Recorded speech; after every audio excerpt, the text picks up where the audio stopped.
Good morning. Welcome to the Senate Intelligence Committee Annual Worldwide Threats Hearing. I'd like to begin by welcoming our esteemed panel of witnesses, the Director of National Intelligence, Tulsi Gabbard, the CIA Director, John Ratcliffe, the FBI Director, Kash Patel, the Director of the National Security Agency and Commander of U.S. Cyber Command, General Tim Hawk, and the Defense Intelligence Agency Director, Lieutenant General Jeffrey Cruz. Thank you all for your appearance. Thank you for your leadership. I also want to recognize the hard work and dedication of the thousands of men and women in our intelligence community whom you're here to represent today. Their successes are seldom celebrated. Their accomplishments are often unseen. But our nation is grateful to each one for the vital work they do to keep our nation safe, prosperous, and free. Our annual Worldwide Threats hearing allows for the American people to receive an unvarnished and unbiased account of the real and present dangers that our nation faces. As we will hear from our witnesses, many of the threats we face are truly existential.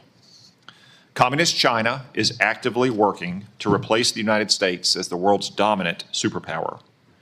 China uses coercive military, economic, and influence operations, short of war, to shape a world favorable to its interests and hostile to ours.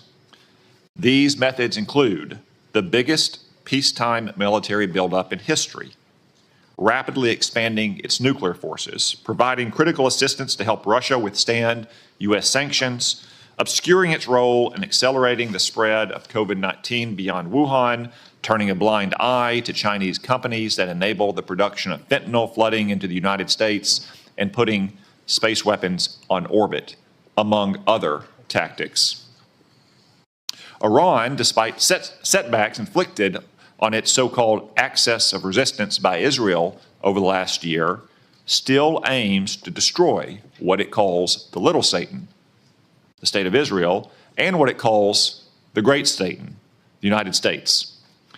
It continues to arm Yemeni rebels to attack global shipping, though these outlaws have suffered terrible losses over the last 2 weeks thanks to decisive action by President Trump and our brave troops. I commend the President, Mike Waltz, Pete Hegseth, and his entire national security team for these actions. Iran also continues its decades-long effort to develop surrogate networks inside the United States to threaten U.S. citizens. Furthermore, Iran's nuclear program continues apace. It's actively developing multiple space launch vehicles, which are little more than flimsy cover for an intercontinental ballistic missile program that could hit the United States in a matter of years. But all this will soon come to an end. The supreme leader of Iran now faces a stark choice, thanks to President Trump. The supreme leader can fully dismantle his nuclear program, or he can have it dismantled for him. Finally, today's report also acknowledges that illicit drug production endangers the health and safety of millions of Americans. For the first time, the annual threat assessment lists foreign illicit drug actors as the very first threat to our country. As the report highlights, Mexican-based cartels using precursors produced in China continue to smuggle fentanyl and synthetic opioids into the United States. Last year alone, these deadly drugs tragically killed more than 52,000 Americans, more than the number killed in attacks by foreign terrorists or foreign nations. Given these threats, we have to ask, are our intelligence agencies well postured against these threats? I'm afraid the answer is no, at least not yet. As the world became more dangerous in recent years, our intelligence agencies got more politicized, more bureaucratic, and more focused on promulgating opinions rather than gathering facts. As a result of these misplaced priorities, we've been caught off guard and left in the dark too often. I know that all of you agree that the core mission of the intelligence community is to steal our adversaries' secrets and convey them to policymakers to protect the United States. At the same time, it's not the role of intelligence agencies to make policy, to justify presidential action, or to operate like other federal agencies. After years of drift, the intelligence community must recommit to its core mission of collecting clandestine intelligence from adversaries whose main objective is to destroy our nation and our way of life. The reason is not that our intelligence community lacks dedicated patriots who show up to work every day to protect the American people. On the contrary, it has an abundance of them. The reasons are a misuse of resources, bureaucratic bloat, a default to play it safe, and a past administration that prioritized social engineering over espionage. Coupled with recent failures, the finding in today's Worldwide Threat Report should be a wake-up call to all of us to get our house in order. The status quo is proving inadequate to provide the President and Congress with the intelligence needed to protect the American people. As more storms gather, America's intelligence capabilities require urgent reform and revitalization. As the chairman of this committee, I look forward to working with each of you to strengthen America's intelligence edge and refocus our intelligence community on its core mission, stealing secrets. The American people deserve nothing less. We've assembled an impressive team to get this done, and I look forward to hearing your comments. Now I recognize the Vice Chairman for opening remarks. Well, thank you, Mr. Chairman, and good morning, everybody. I want to thank all the witnesses for being here. I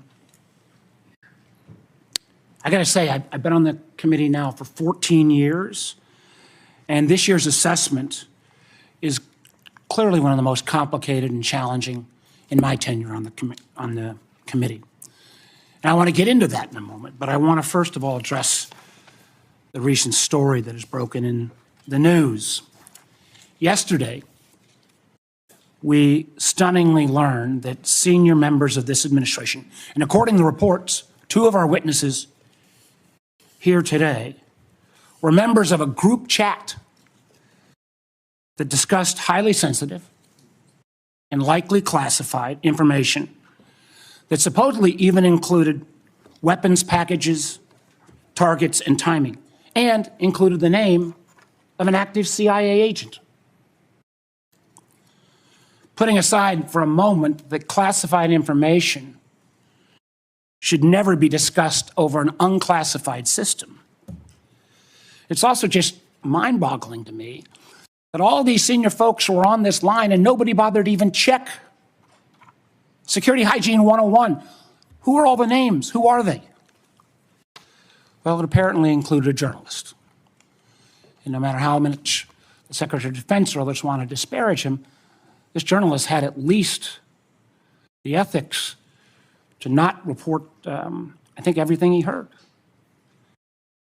The question I raise is like, everybody on this committee gets briefed on security protocols. We're told you don't make calls outside of SCIFs of this kind of classified nature. We don't know, and I'm going to ask, obviously. Director Gabbard is the executive in charge of all, keeping our secrets safe. Were these government devices? Were they personal devices? Had the devices been collected to make sure there's no malware? There's plenty of declassified information that shows that our adversaries, China and Russia, are trying to break in to encrypted systems like Signal. I can just say this, if this was the case of a military officer or an intelligence officer and they had this kind of behavior, they would be fired. As I think this is one more example of the kind of sloppy, careless, incompetent behavior, particularly towards classified information, that this is not a one-off or a first-time error. Let me take a couple minutes and review some of the other reckless choices that this administration has made regarding our national security. We all recall, it seems like it wasn't that long ago, but less than 2 months ago, in the first 2 weeks, the administration canceled all U.S. foreign assistance. Now, some may say, how bad can that be? It's foreign assistance. Well, U.S. foreign assistance paid for the units in Ukraine that provide air defense to civilian cities being attacked by Russia. Foreign assistance paid for guarding camps in Syria where ISIS fighters are detained. Foreign assistance paid for programs abroad that ensure that diseases like Ebola don't come home. And until recently, it paid for the construction of a railway in Africa that would have helped given the United States much needed access to critical minerals in Congo. Now that project, China's going to try to finance it. As well, in the first 2 weeks, Dr. Patel, the administration fired several of our most experienced FBI agents, including the head of the Criminal Investigative Division, the head of the Intelligence Division, the head of the Counterterrorism Division, the heads of the New York, Washington, and Miami field office, all individuals who were distinctly and directly responsible for helping to keep America safe. The irony in a little bit was the recently dismissed head of the Counterterrorism Division was involved in disrupting the ISIS attacks planned for Oklahoma City and Philadelphia, and helped lead the effort to bring to justice the key planner of the Abbey Gate bombing in Afghanistan. It killed 13 U.S. servicemen and 150 civilians. That very Abbey Gate effort was actually praised by the president in his State of the Union address. Yet the administration's response to these agents, I believe, good works and years of service, was to force these folks out. It's hard to imagine how that makes our country safer. Nor can I understand how Americans are made more secure by firing more than 300 staff at the National Nuclear Security Administration, including those responsible for overseeing the security and safety of the nuclear stockpile. Or by ousting 130 employees at CISA, the agency directly responsible for trying to take on China's Salt Typhoon attack. Again, after Salt Typhoon, I would have thought folks on that group chat might have thought twice. Or how we made safer by sacking 1,000 employees at the CDC and NIH who are actually directly working on trying to keep our country safe from disease. Or by pushing out hundreds of intelligence officers. The amazing thing is that our intelligence officers, they're not interchangeable like a Twitter coder. These intelligence officers, our country makes $20,000 to $40,000 of an investment just in getting a security clearance. Literally goes into six figures when you take the training involved. Can anyone tell how firing probationary individuals without any consideration for merit or expertise is an efficient use of taxpayer dollars? And just to make clear that yesterday's story in The Atlantic was not this rookie one-off, it's a pattern. And I want to acknowledge Director Ratcliffe was not here in his position when this took place. But again, earlier in the administration, when a non-classified network was used, thereby exposing literally hundreds of CIA officers' identities, those folks can't go into the field now. How does that make our government more efficient? You know, again, this pattern of an amazing cavalier attitude towards classified information is reckless, sloppy, and stunning. And perhaps what troubles me most is the way the administration has decided that we can take on all of our problems by ourselves without any needs for friends or allies. I agree that we've got to put America's priorities first. But America first cannot mean America alone. The intelligence we gather to keep Americans safe depends on a lot of allies around the world who have access to sources we don't have. That sharing of information saves lives, and it's not hypothetical. We all remember, because it was declassified last year when Austria worked with our community to make sure to expose a plot against Taylor Swift in Vienna. That could have killed literally hundreds of individuals. However, these relationships are not built in stone. They're not dictated by law. Things like the Five Eyes are based on trust. built on decades. But so often that trust is now breaking literally overnight. Yet suddenly, and for no reason that I can understand, the United States is starting to act like our adversaries are our friends, voting in the UN with Russia, Belarus, and North Korea. That's a rogues gallery if I've ever heard of them. Treating our allies like adversaries, whether it's threats to take over Greenland or over the Panama Canal, destructive trade war with Canada, or literally threatening to kick Canada out of the Five Eyes. I feel our credibility is being enormously undermined with our allies, who I believe, and I think most of us on this committee, regardless of party, believes makes our country safer and stronger. But how can our allies ever trust us as the kind of partner we used to be when we, without consultation or notice, for example, stop sharing information to Ukraine in its war for survival against Russia? Or how can our allies not only not trust our government, but potentially not our businesses with such arbitrary political decisions? Let me give you a few examples. As a result of a lot of work from this committee and others in Congress, we made sure America's commercial space industry is second to none. From space to launch to commercial sensing and communications, the United States has taken a record lead. Yet overnight, this administration called into question the reliability of American commercial tech industry when Maxar and other commercial space companies were directed to stop sharing intelligence with Ukraine. I got to tell you, I've been a business guy, I can't say longer than being an elected official, but pretty close. That shockwave across all of commercial space, and frankly, not just commercial space, I've heard it from some of our hyperscalers in the tech community, has sent an enormous chill.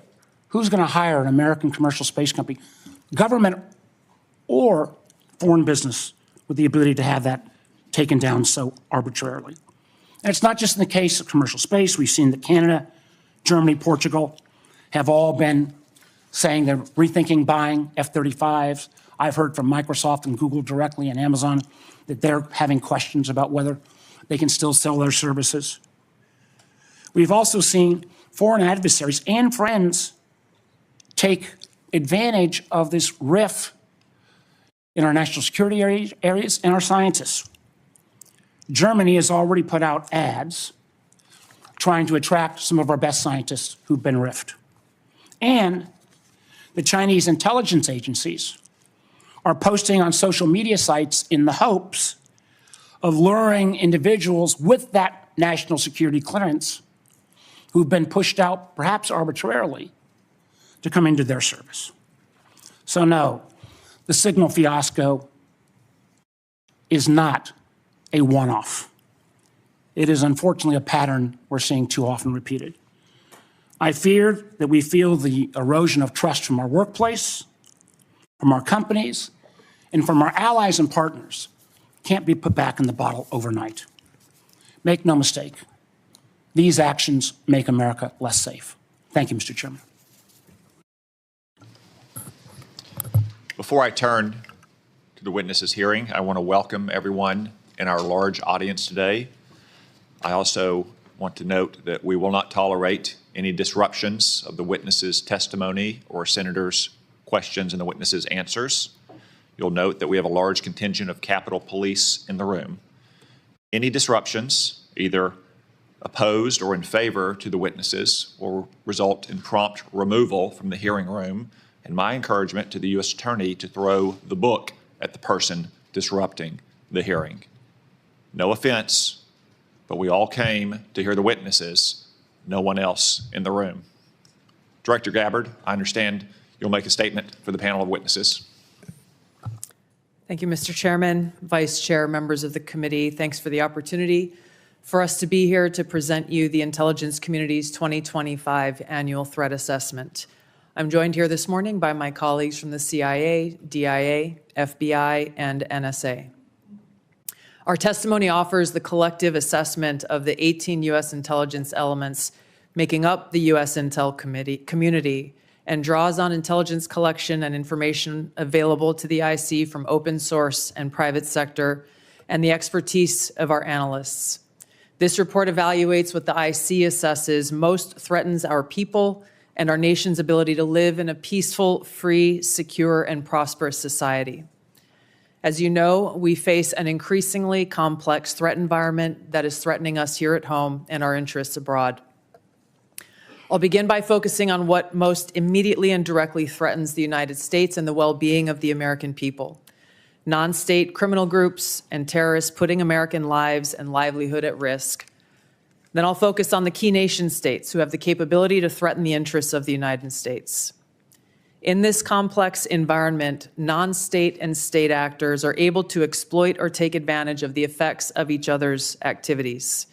Conventional and asymmetrical capabilities, even the traditionally weakest of actors are able to acquire from available advanced technologies, creates an even more complex and serious threat landscape.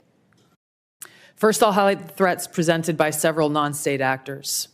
Cartels, gangs, and other transnational criminal organizations in our part of the world are engaging in a wide array of illicit activity, from narcotics trafficking to money laundering to smuggling of illegal immigrants and human trafficking, which endanger the health, welfare, and safety of everyday Americans. Based on the latest reporting available for a year-long period ending October 2024, cartels were largely responsible for the deaths of more than 54,000 U.S. citizens from synthetic opioids. Mexico-based transnational criminal organizations, or TCOs, are the main suppliers of illicit fentanyl to the U.S. market and are adapting to enforcement and regulatory pressures by using multiple sources and methods to procure precursor chemicals and equipment, primarily from China and India, many of which are dual-use chemicals used in legitimate industries. Independent fentanyl producers are also increasingly fragmenting the drug trade in Mexico. The availability of precursor chemicals and ease of making illicit fentanyl have enabled independent actors to increase illicit fentanyl production and smuggling operations in Mexico. Cartels are profiting from human trafficking and have likely facilitated more than 2 million illegal immigrants encountered by law enforcement at the U.S. southwest border in 2024 alone, straining our vital resources and putting the American people at risk. Criminal groups drive much of the unrest and lawlessness in the Western Hemisphere. They also engage in extortion, weapons and human smuggling, and other illicit and dangerous revenue-seeking operations, including kidnappings for ransom, forced labor, and sex trafficking. These and other human traffickers exploit vulnerable individuals and groups by promising well-paying jobs while confiscating their identification documents. They operate in the shadows, exploiting lawlessness in various areas and using coercion and intimidation to control their victims. While these key drivers of migrants are expected to persist, heightened U.S. border security enforcement and deportations under the Trump administration are proving to serve as a deterrent for migrants seeking to illegally cross U.S. borders. U.S. Border Patrol apprehensions along the southwest border in January 2025 dropped 85% from the same period in 2024. Transnational Islamist extremists such as ISIS and al-Qaeda and affiliated jihadi groups continue to pursue, enable, or inspire attacks against the United States and our citizens abroad and within the homeland to advance their ultimate objective of establishing a global Islamist caliphate.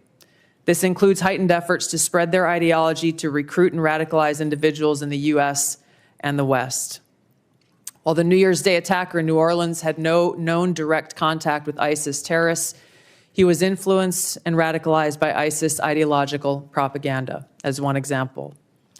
Al-Qaeda and its affiliates continue to call for attacks against the United States as they conduct attacks overseas. These jihadist groups have shown their ability to adapt and evolve, including using new technologies and tactics to spread their ideology and recruit new followers. A range of non-state cyber criminals are also targeting our economic interests, critical infrastructure, and advanced commercial capability for extortion, other coercive pursuits, and financial gain. These actors use a variety of tactics, including phishing, ransomware, and denial of service attacks, to disrupt our systems and steal sensitive and lucrative information, using available technologies and U.S. cyber vulnerabilities. Ransomware actors last year, for example, attacked the largest payment processor for U.S. healthcare institutions. And another set of criminal actors conducted cyber attacks against U.S. water utilities. Some of these non-state cyber actors also operate as proxies for or emulate similar activities carried out by major state actors. While these non-state cyber actors often seek financial and intellectual property gains, they also carry out cyber operations for espionage purposes, targeting our critical infrastructure. Turning to key state actors, the IC sees China, Russia, Iran, and North Korea engaging in activities that could challenge U.S. capabilities and interests, especially related to our security and economy. These actors are in some cases working together in different areas to target U.S. interests and to protect themselves from U.S. sanctions. At this point, the IC assesses that China is our most capable strategic competitor. Under the leadership of President Xi Jinping, the People's Republic of China seeks to position itself as a leading power on the world stage, economically, technologically, and militarily. Beijing is driven in part by a belief that Washington is pursuing a broad effort to contain China's rise and undermine CCP rule. China's most serious domestic challenge is probably China's slowing economy and potential instability if socioeconomic grievances lead to large-scale unrest. Growing economic tensions with the United States and other countries could also weigh on China's plans for economic growth and domestic job creation. China's military is fielding advanced capabilities, including hypersonic weapons, stealth aircraft, advanced submarines, stronger space and cyber warfare assets, and a larger arsenal of nuclear weapons. While it would like to develop and maintain positive ties with the United States and the Trump administration to advance its interests and avoid conflict, China is building its military capability in part to gain advantage in the event of a military conflict with the United States around the issue of China's efforts toward unification with the Republic of China, or Taiwan. China's military is also expanding its presence in the Asia-Pacific region with a focus on disputed territorial claims in both the East China and South China Seas. Beijing is advancing its cyber capabilities for sophisticated operations aimed at stealing sensitive U.S. government and private sector information, and pre-positioning additional asymmetric attack options that may be deployed in a conflict. China's cyber activities have been linked to multiple high-profile breaches, including last year's massive compromise of U.S. telecom infrastructure, commonly referred to as Salt Typhoon. Beijing currently dominates global markets and strategically important supply chains, for example, with the mining and processing of several critical minerals. In December, China imposed an export ban to the United States on gallium, germanium, and antimony, all of which are important to the production of semiconductors and our defense technologies. This was in direct response to U.S. export controls on chips designed to broadly limit PRC access to advanced chips and chip-making equipment. China also aims to compete in other critical global industries, including AI, legacy semiconductor chip production, biomanufacturing and genetic sequencing, and medical and pharmaceutical supply production. Leveraging often heavily state-subsidized production at greater scale, lower costs, and weaker regulatory standards than required in the West, Beijing's strategy has given it a leading position in many parts of these sectors and supply chains that support them. In 2023, for example, China had 5 first-in-class domestic drug approvals and 3 FDA approvals. Turning to Russia. Russia's nuclear and conventional military capabilities, along with its demonstrated economic and military resilience, make it a formidable competitor. Moscow has more nuclear weapons than any other nation that could inflict catastrophic damage on the United States and the world in the event of a major war that Russian leaders feared put them and their regime at serious risk.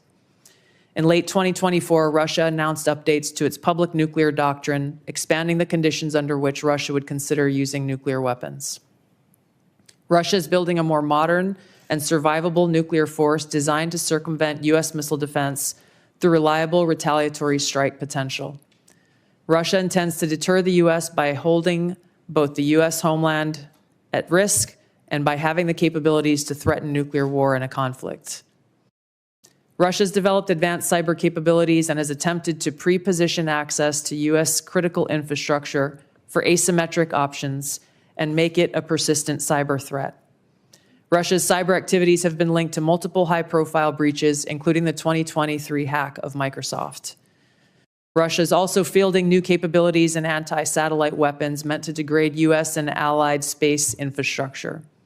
Among Russia's most concerning developments is a new satellite intended to carry a nuclear weapon as an anti-satellite weapon, violating long-standing international law against such activity and putting the U.S. and global economy at risk. Iran continues to seek expansion of its influence in the Middle East, despite the degradation to its proxies and defenses during the Gaza conflict. Iran has developed and maintains ballistic missiles, cruise missiles, and UAVs, including systems capable of striking U.S. targets and allies in the region. Tehran has shown a willingness to use these weapons, including during a 2020 attack on U.S. forces in Iraq and in attacks against Israel in April and October 2024. Iran's cyber operations and capabilities also present a serious threat to U.S. networks and data. The IC continues to assess that Iran is not building a nuclear weapon, and Supreme Leader Khamenei has not authorized the nuclear weapons program that he suspended in 2003. The IC continues to monitor closely if Tehran decides to reauthorize its nuclear weapons program. In the past year, we've seen an erosion of a decades-long taboo in Iran on discussing nuclear weapons in public, likely emboldening nuclear weapons advocates within Iran's decision-making apparatus. Iran's enriched uranium stockpile is at its highest levels and is unprecedented for a state without nuclear weapons. Iran will likely continue efforts to counter Israel and press for U.S. military withdrawal from the region by aiding, arming, and helping to reconstitute its loose consortium of like-minded terrorist and militant actors, which it refers to as its axis of resistance.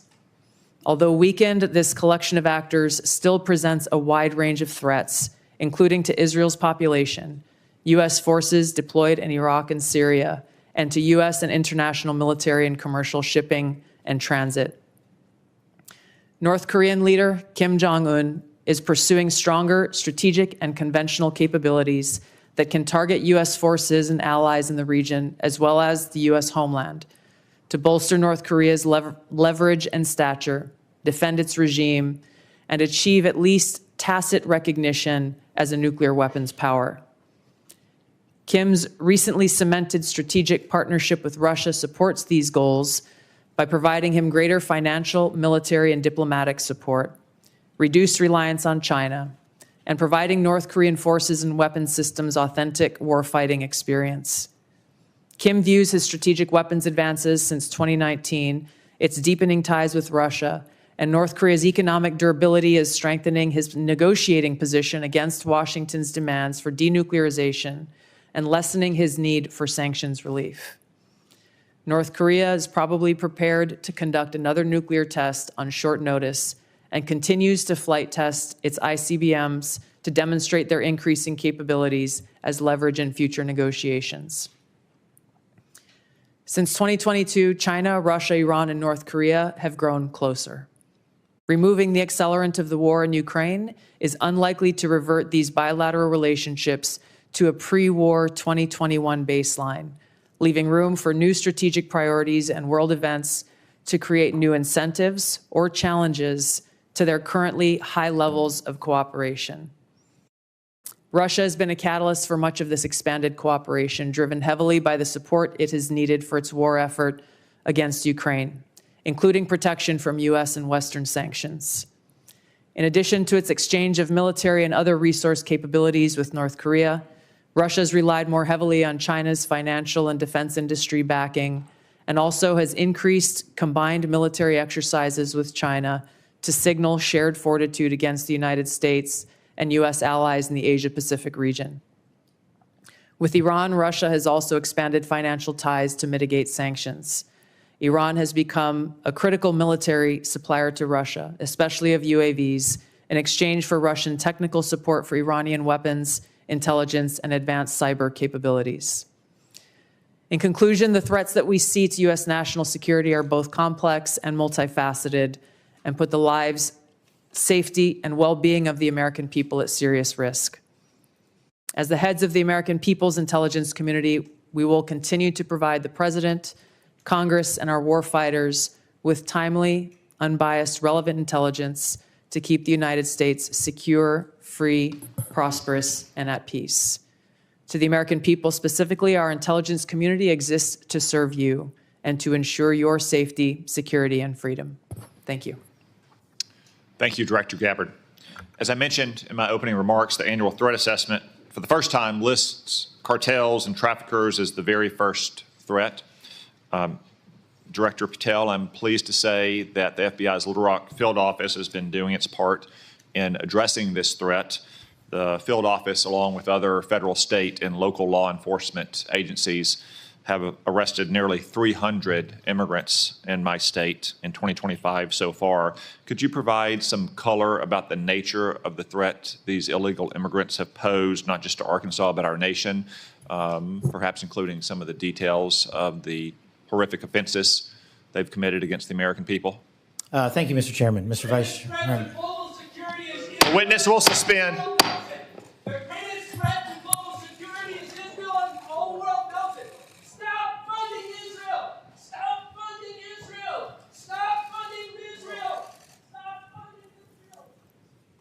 So that protester was a code pink lunatic saying the greatest threat to world peace is funding Israel.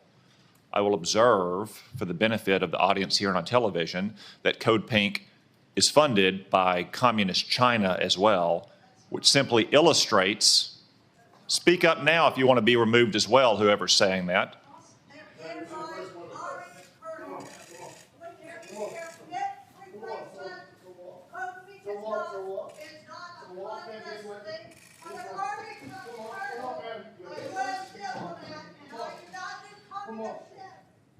If anyone else would like to join them, speak now, please, so we don't have any more disruptions.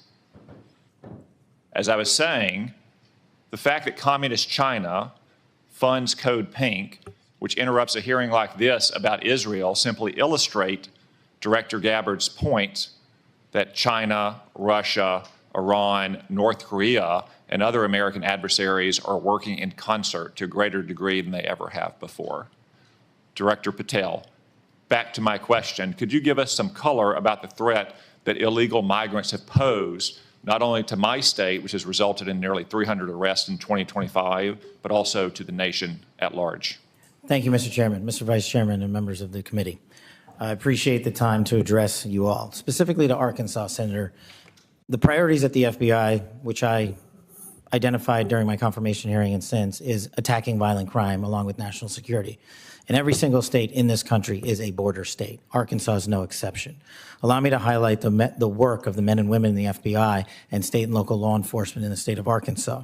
Since February 5th alone, we've had 220 illegal immigrants arrested on charges varying from violent offenses, weapons offenses, narcotics offenses, and serious violent felonies. 253 separate individuals have been charged related to those offenses. And here's something I want the American people to hear about narcotics and countering narcotics. Thousands of pounds of narcotics were seized in these 3 weeks in the state of Arkansas. Thousands, worth tens of millions of dollars. Everything from fentanyl to meth to cocaine to heroin to marijuana and more. And also including manufactured drugs. The FBI does have the biggest footprint in Arkansas, but we could not achieve this mission without our state and local law enforcement partners, which has been one of the priorities since I took the helm at the FBI. They provide the greatest ground level intelligence to conduct these operations in Arkansas and in every single state across the union. Since February 5th, we've assisted with the arrest of hundreds of criminals and illegals throughout your state. And that was just a 3-week operation. Prior to that, Senator, there was a bust of 17 federal indictments relating to a meth lab in the state of Arkansas in the southwest corner of your state. All of those individuals are now facing prosecution for hundreds of pounds of illegal opioids, guns, and other illicit material. So we will continue to do that work. We will work it 7 days a week, 365 days a year, not just in your state, Mr. Chairman, but in every state.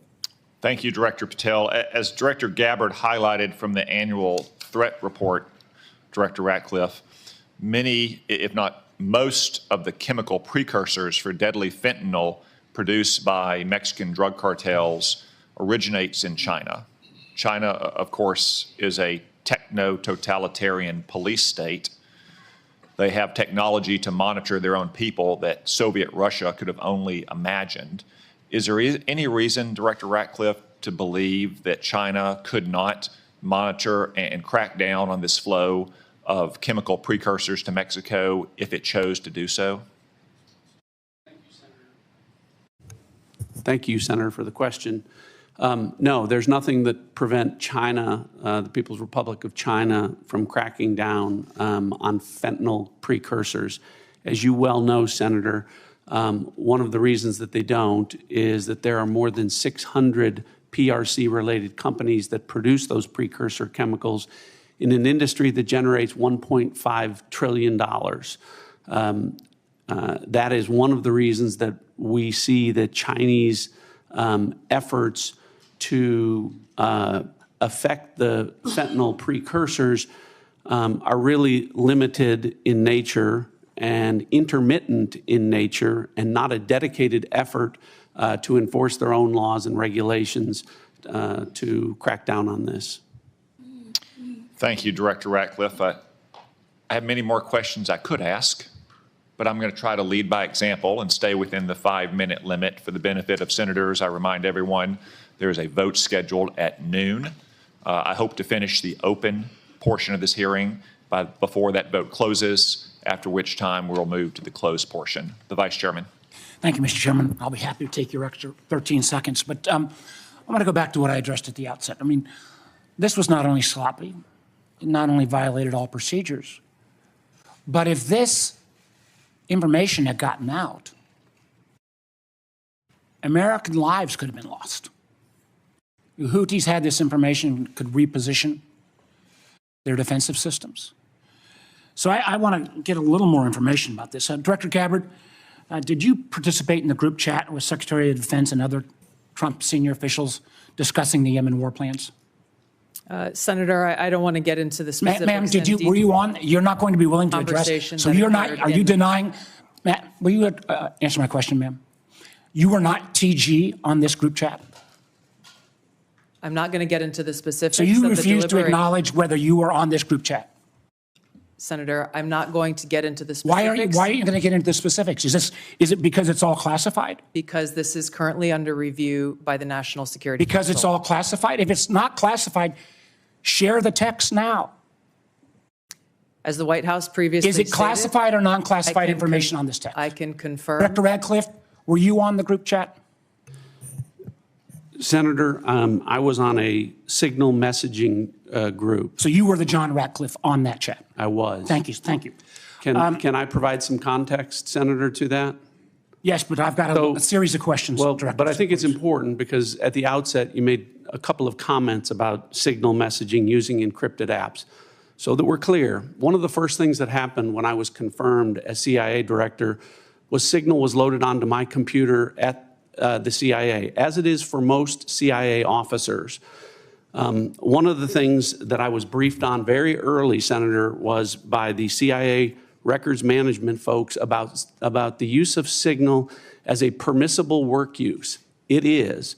That is a practice that preceded the current administration to the Biden administration. Director Ratcliffe, I've got a series of questions. If you're making the statement, if you're making the statement, the signal is a secure channel.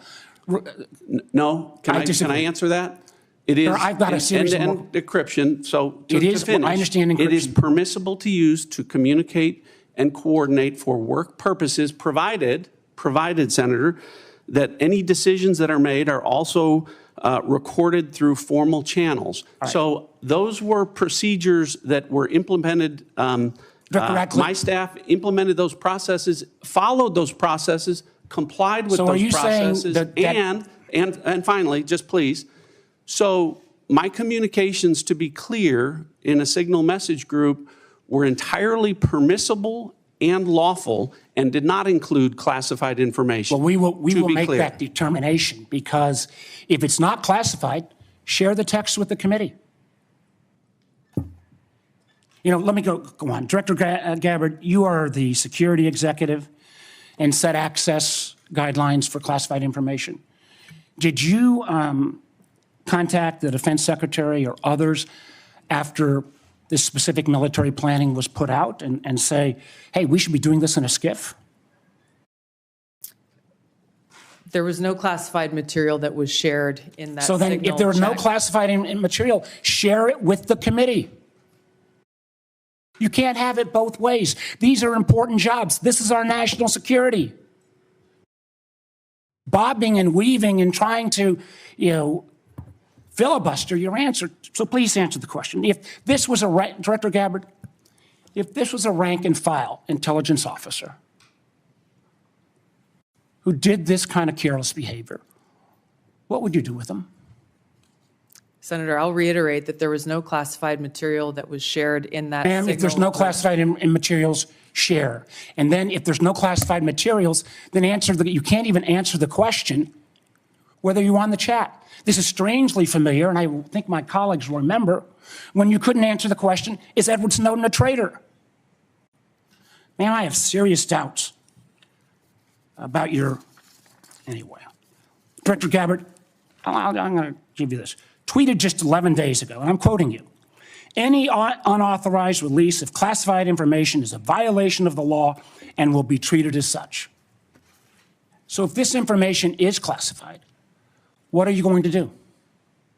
Senator, 2 points here. First of all, there's a difference between inadvertent release versus Careless and sloppy. malicious leaks of classified information. The second point is there was no classified information that was on Then this signal committee group should get chat. that information. Director And the Patel, National Security Director Council Patel, is my time's about out, how and I'm this going to occurred. use my 12 seconds that the chairman gave me. Director Patel, has the FBI launched any investigation of this? Senator, I was just briefed about it late last night, this morning. I don't have an update. I would like to get an answer by the end of the day. At this point in the ordinary course of affairs, I would recognize Senator Collins. She asked me to express to you that she is under the weather this morning. She regrets her absence, but anticipates submitting written questions to which I would request your prompt replies for the senator. Senator Cornyn. Director Gabbard, I applaud President Trump's efforts to try to bring an end to the war between Russia and Ukraine. I want to read a statement out of the annual threat assessment and just confirm that you agree with this. It says Russia views its ongoing war with Ukraine as a proxy conflict with the West, and its objective to restore Russian strength and security in its near abroad against perceived U.S. and Western encroachment has increased the risks of unintended escalation between Russia and NATO. Do you agree with that statement? And that is in the annual threat assessment, correct? Correct.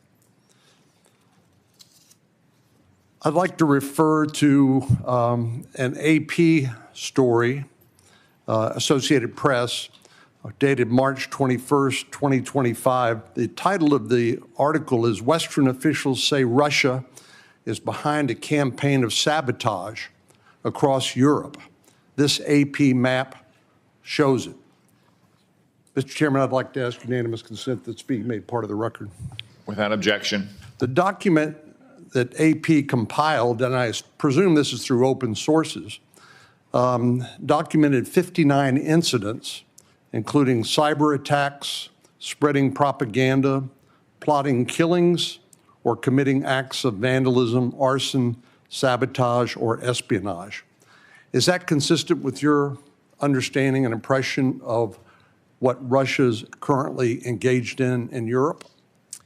Senator, I haven't seen that specific article, but I can confirm that we assess Russia's attempts to conduct such sabotage activities in Europe.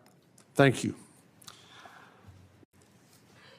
One of the things that I'm most concerned about following some of the discussions between Russia and Ukraine and the United States and our other allies, obviously, as I said, peace between Ukraine and Russia is the desirable end state. I think you'd have to be crazy to say otherwise. But I also want to talk a little bit about the unexpected or maybe unintended consequences of European insecurity. I know the incoming Chancellor of Germany has talked about the possibility that Germany might share its nuclear weapons with Ukraine and suggested that the UK would be part of that. I know that Poland has talked about acquiring nuclear weapons, and perhaps other European countries to make up for what they view as a receding of the American umbrella of protection. General Krause, what would be the result of a proliferation of nuclear weapon-armed countries in Europe if, in fact, that would occur as a result of the perception of European insecurity? Senator, thank you for the question. One of the things that the intelligence community works very hard on is to understand who has nuclear weapons throughout the planet. And as discussed in the opening statements, both by the chair and by Director Gabbard, the proliferation and the increase in the types and the lethality of nuclear weapons is one of the things that we have to track and we as a nation are going to have to face. It has changed dramatically in the last 5 years and will continue to change over the next 5 years. The addition of additional countries which have their own deterrence policies and will act in a nuclear dialogue, or the presence of those weapons, the security of those weapons, the movement and the threat of use of those weapons complicates the environment by which all of us will operate and will complicate all of the decisions by which all future conflict and the political decisions that we support of the decision makers. It makes the world a more dangerous place, does it not? Senator, yes, it does. And just by way of history, Ukraine used to have the third largest arsenal of nuclear weapons on the planet. But as a result of negotiations between Russia and Ukraine and the United Kingdom, the Budapest Memorandum documented a commitment by Russia and the United States to protect the territorial integrity of Ukraine in exchange for them giving up their nuclear weapons. Did I correctly summarize the content of the Budapest Memorandum back in 1994? Yes, Senator, you did, and Ukraine willingly gave up its weapons for the protection of others. Thank you very much. Senator Wyden. Thank you, Mr. Chairman. And obviously, my colleagues and I feel very strongly about the war planning meeting over unclassified phones. Obviously reckless, obviously dangerous. Both the mishandling of classified information and the deliberate destruction of federal records are potential crimes that ought to be investigated immediately. And I want to make clear that I'm of the view that there ought to be resignation, starting with the National Security Advisor and the Secretary of Defense. Director Ratcliffe and Director Gabbard, have you participated in any other group chats with senior Trump administration officials in which classified information was shared using phones that weren't cleared for such information? Question for the two of you. Senator, thank you for the question. I haven't, your question was, have I participated in any other group chats sharing classified information? To be clear, I haven't participated in any signal group messaging that relates to any classified information at all. Okay.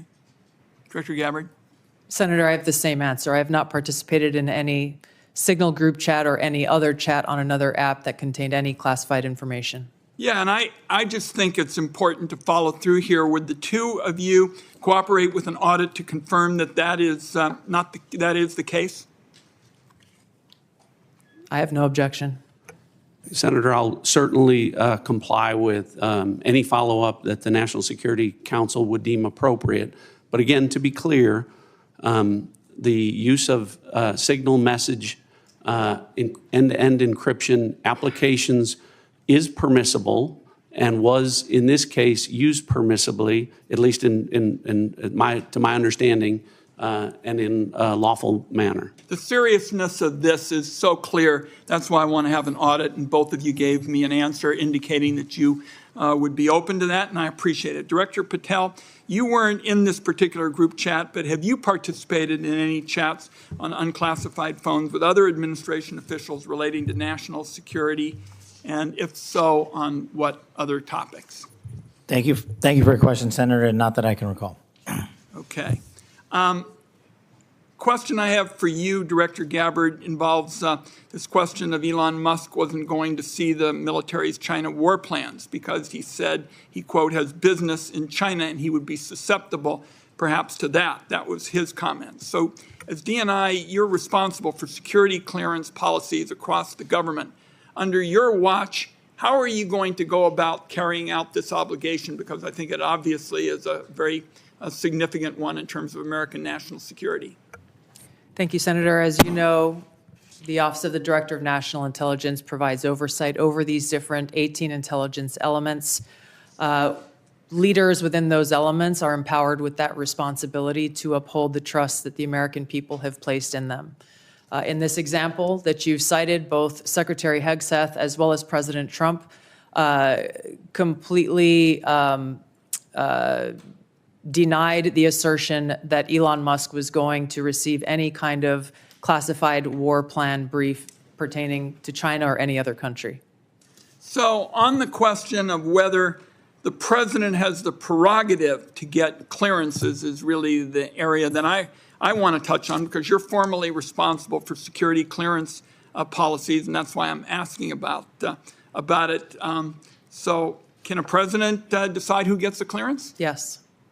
So what about your role? You're formally responsible for security clearance policies. That is also true. So how do we resolve it? President just gets his way. The elected president and commander-in-chief has the authority to provide a security clearance to those who he deems necessary. Mr. Chairman, and to the ranking member, I think we have to have a further discussion on this and figure out what the ground rules, are. I think it's clear what the director says. I just think we need more clarity, because I think you have the formal responsibility for security clearances, and now we've heard that this somehow is going to be the president's project, and I think we ought to have further discussions. Thank you, Mr. Chairman. Senator Langford. Mr. Chairman, thank you. Thank you to all of you and your service to the country. It matters. There are a lot of citizens of our country right now that have much greater security in their life because of the work that you do and the people that are working around you do. So I just want to say I appreciate that. For the folks in Oklahoma, they would definitely want me to be able to say thank you for your service. Let me ask a couple of questions on this. Director Gabbard, let me start with you on this. Iran has been listed as one of the top sponsors of terrorism for a very long time. They are the primary armors of Hezbollah, of Hamas, of the Houthis. They're arming the Russians to be able to kill Ukrainians. They continue to be able to destabilize the region. And just in the recent days, when many nations in the Gulf region have talked about how to provide greater stability, Iranian leadership stepped out and made very clear statements. They want a one-state solution for Israel, and it's to drive out all Jews. So this continues to be an issue, not just for the region, but for Americans in particular. So my question is on this is the sanctions and the effect of sanctions, what we know about the Iranian response. Under the Biden administration, those sanctions will turn down, where, quite frankly, Iran has been able to sell $90 billion in oil on the global market to be able to rearm itself and all the others around the region. Now sanctions are now going back onto Iran again. What do we know about the effect of those sanctions? Thank you, Senator, for the question. These sanctions have just begun to be reinstated, so the full effects have not yet borne fruit.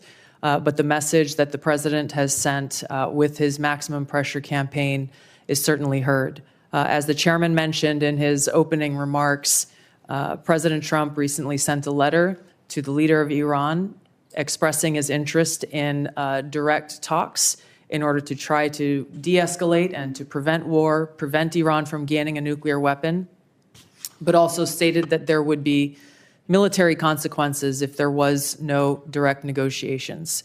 So President Trump is continuing to carry out his vision and mission of peace through strength, acting in the best interests of the American people. We will see what choices are made from here. Okay, thank you. Director Patel, during the last administration and the very open border policy that they had, we had some years, including 2022 and 2023, where there were 70,000 individuals that were released into the country that were identified as special interest aliens. This is something this committee and the Homeland Security Committee tried over and over again to get details on. The Biden administration was unwilling to be able to share any of the details on the special interest aliens, led to a great amount of frustration. The comment came often back to us is that FBI is going to track all these individuals and to be able to identify them, even though it was 70,000 a year that were coming into the country.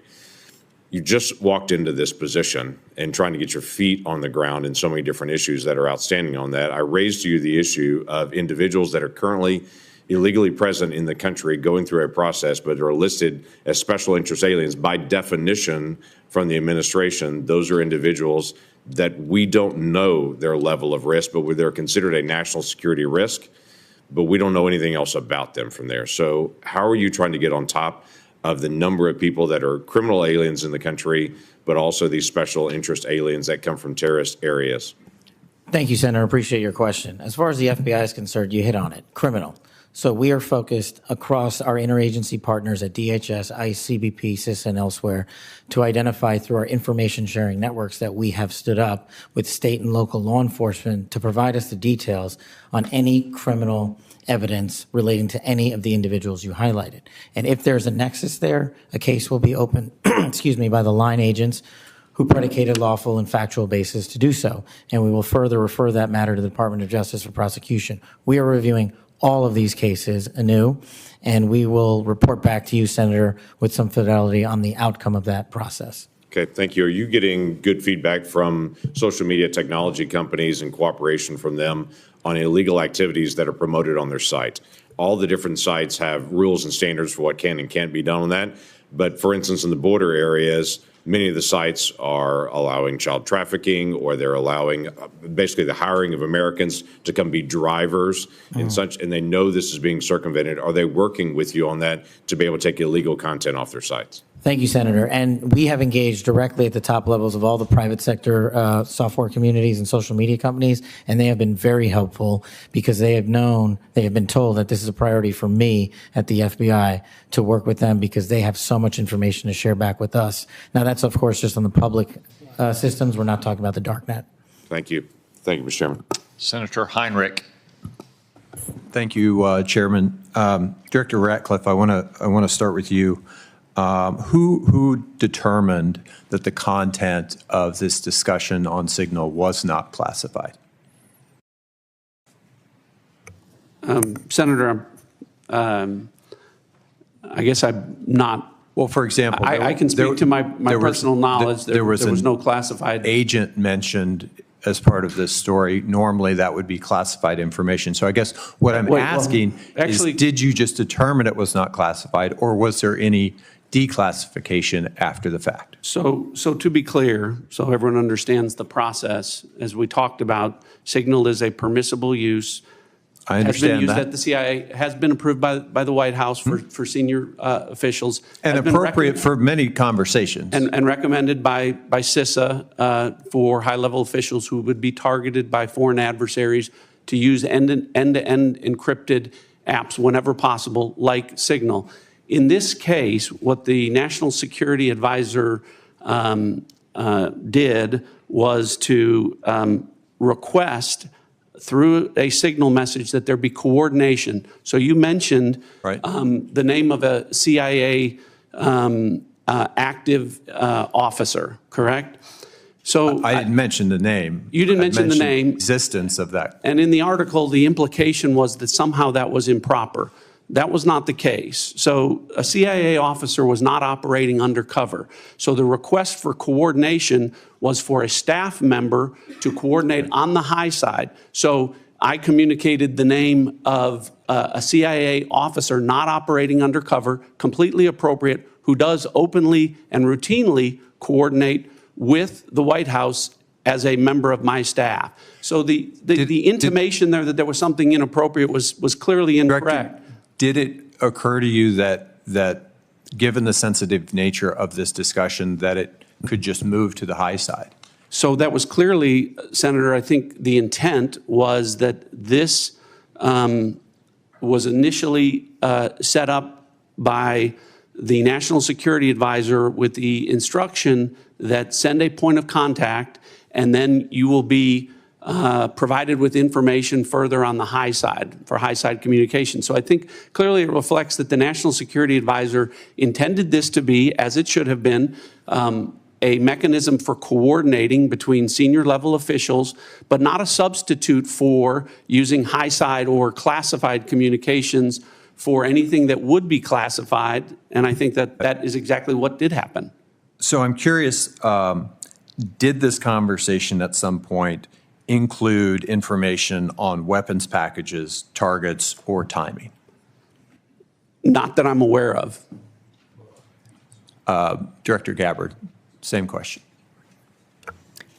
Same answer, and defer to the Department of Defense on that question. Well, those are two different answers, but you're saying that was not part of the conversation? That's my knowledge. The precise operational issues were not part of this conversation? Correct. Okay. I want to ask you, Director Gabbard, something on a very different track here, which is I very much agree with the conclusion of the ATA that foreign illicit drug actors are a major threat in the United States, and many of you have spoken to this today. Is the IC wrong in its omission of Canada as a source of illicit fentanyl in the ATA? I was surprised, given some of the rhetoric, that there is no mention of Canada in the ATA. Senator, the focus in my opening and the ATA was really to focus on the most extreme threats in that area. And our assessment is that the most extreme threat related to fentanyl continues to come from and through Mexico. So the president has stated that the fentanyl coming through Canada is massive, and actually said it was an unusual and extraordinary threat. And that was the language that was used to justify putting tariffs on Canada. I'm just trying to reconcile those two issues. Is it an unusual and extraordinary threat, or is it a minor threat that doesn't even merit mention in the annual threat assessment? Senator, I don't have the numbers related to Canada in front of me at this time. I'd like to get back to you on the specifics of that answer. It's less than 1% of the fentanyl that we are able to interdict. But if you have different information, I would very much welcome that. Senator Budd.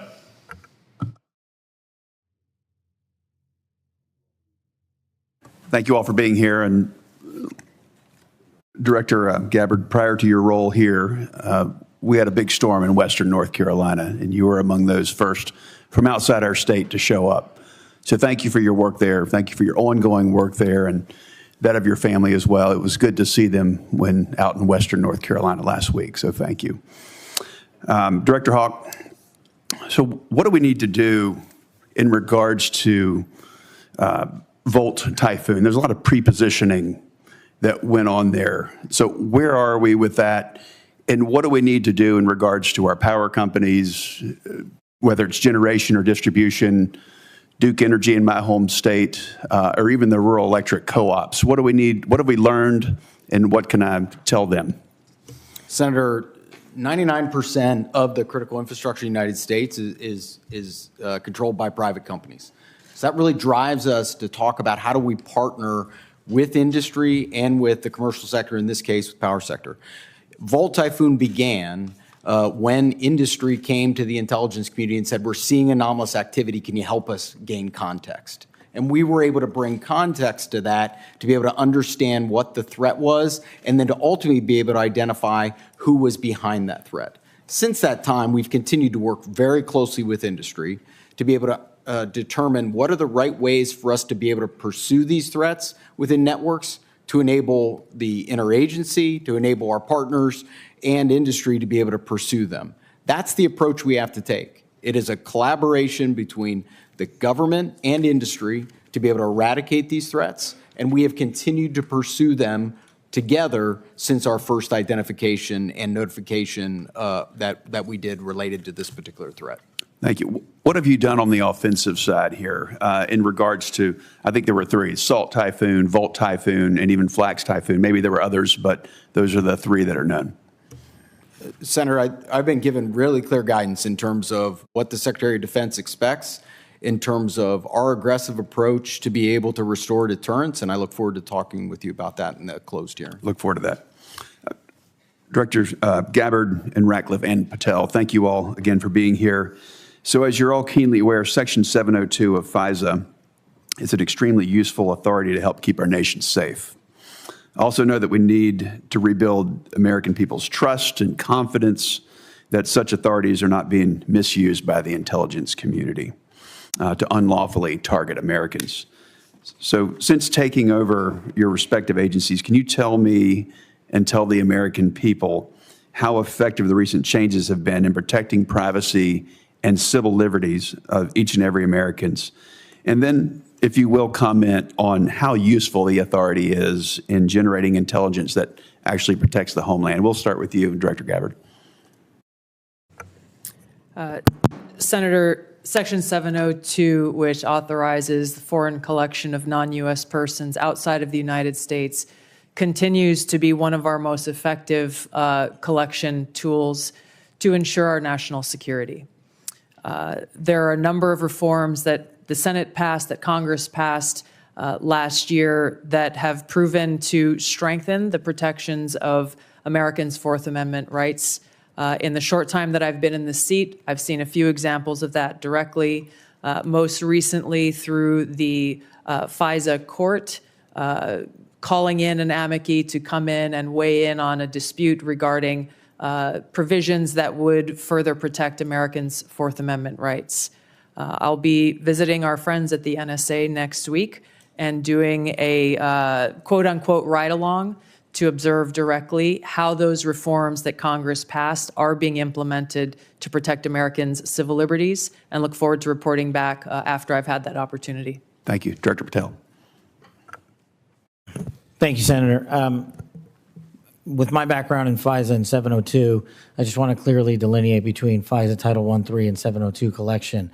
We need to both ardently defend its use, but also ardently support reforms that allow the American public to entrust that those charged with those capabilities are not violating the Fourth Amendment or any other violation. Speaking to Title I, Title III, when it comes to U.S. persons, I have already included an amendment in terms of FBI language to make sure that when a U.S. person is targeted, that the FBI specifically is responsible for culling through all exculpatory information that is reasonably known and satisfying that burden and stating it in the application. When it comes to 702, Senator, some of the biggest enterprise efforts we have had to thwart national security risk would not have occurred if 702 collection had gone dark. And the FBI continues to use that information to protect the homeland. We've had multiple takedowns in the last 6 months based on 702 and interagency collection processes, but we just need to ensure the American public, and I'm working with my team, that even in the 702 sphere, American citizens' information is protected. Thank you all. I look forward to the discussion in the closed session. Senator King. Thank you, Mr. Chairman. Director Gabbard, I didn't intend to get into the Jeffrey Goldberg story, but something you said has sort of puzzled me. According to open source reporting at 11:44 on the morning of March 15th, Secretary Hegseth put into this group text a detailed operation plan, including targets, the weapons we were going to be using, attack sequences, and timing. And yet you've testified that nothing in that chain was classified. Wouldn't that be classified? What if that had been made public that morning before the attack took place? Senator, I can attest to the fact that there were no classified or intelligence equities that were included in that chat group at any time. So, And I so the defer- attack sequencing and timing and weapons and targets, you don't consider should have been classified? I or defer were to the classified? Secretary of Defense, the National Security Council on that question. Well, you're the head of you're the head of the intelligence community, and you're supposed to know about classifications. So your testimony very clearly today is that nothing was in that set of texts that were classified. I'll follow up on Senator Wyden's question. If that's the case, please release that whole text stream so that the public can have a view of what actually transpired on this discussion. It's hard for me to believe that targets and timing and weapons would not have been classified. Well, let me move on. You approved this report, this annual report, prepared by the Office of the Director of National Intelligence. Is this submitted to the White House routinely in anticipation of its public release? I don't know what you mean by submitted routinely. Was this report submitted to the White House before its release today?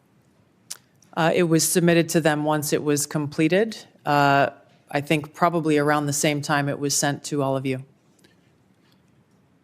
I want to move on. One note that surprised me, I've been on this committee now this is my 13th year. Every single one of these reports that we have had has mentioned global climate change as a significant national security threat, except this one.